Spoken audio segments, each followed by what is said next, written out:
ॿिए पासे वांखे पीर वसण मां ॿुधाईंदासीं। पीर वसण ऐं भरपासे में ओड़ी बीमारी वबाई सूरत इख्तियार करे वरिती आहे। 24 कलाकनि दौरान 4 ॿार हयाती विञाया वेठा आहिनि। फौती ॿारनि में 4 महीननि जो फैसल जमाली, 3 वरियनि जी बिस्मा, 8 महीननि जी कलसूम ऐं 2 महीननि जी ॿाड़ी सुभाना जमाली शामिल आहिनि। केतिराई ॿार उड़ीअ में बि वरितल आहिनि, जॾहिं त सिहत खाते हिन वक़्त ताईं को बि क़दम नाहे खयो। वधीक उड़ीअ विघे 4 ॿार हयाती विञाए वेठा आहिनि। ओड़ी सबबि वधीक 4 मासूम ॿार हयाती विञाया वेठा आहिनि। अव्हांखे ॿुधायूं पिया पीर वसण ऐं भरपासे में ओड़ी बीमारी वबाई सूरत इख्तियार करे वरिती आहे। 24 कलाकनि दौरान 4 ॿार हयाती विञाया वेठा आहिनि। अपडेट कयूं पिया फौती ॿारनि में 4 महीननि जो फैसल, 3 सालनि जी बिस्मा, 8 महीननि जी कलसूम ऐं 2 महीननि जी ॿाड़ी सुभाना जमाली शामिल आहिनि।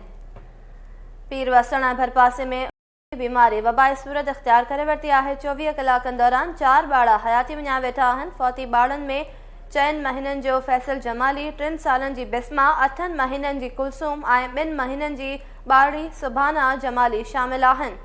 केतिराई ॿार उड़ीअ में वरितल आहिनि, पर सिहत खाते हिन वक़्त ताईं को बि क़दम नाहे खयो।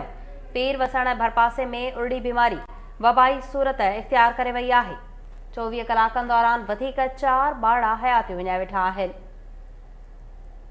उड़ी बीमारी वबाई सूरत इख्तियार करे वरिती आहे। 24 कलाकनि अंदरि वधीक 4 मासूम ॿार हयाती विञाया वेठा आहिनि। फौती ॿारनि में 4 महीननि जो फैसल जमाली, 3 सालनि जी बिस्मा, 8 महीननि जी कुलसूम ऐं 2 महीननि जी ॿाड़ी सुभाना जमाली शामिल आहिनि। तफ़सील मालूम कंदासीं। टेलीफोन लाइन ते मौजूद आहे KTN news reporter Fayaz Ali. जी फयाज़, कहिड़ा तफ़सील आहिनि?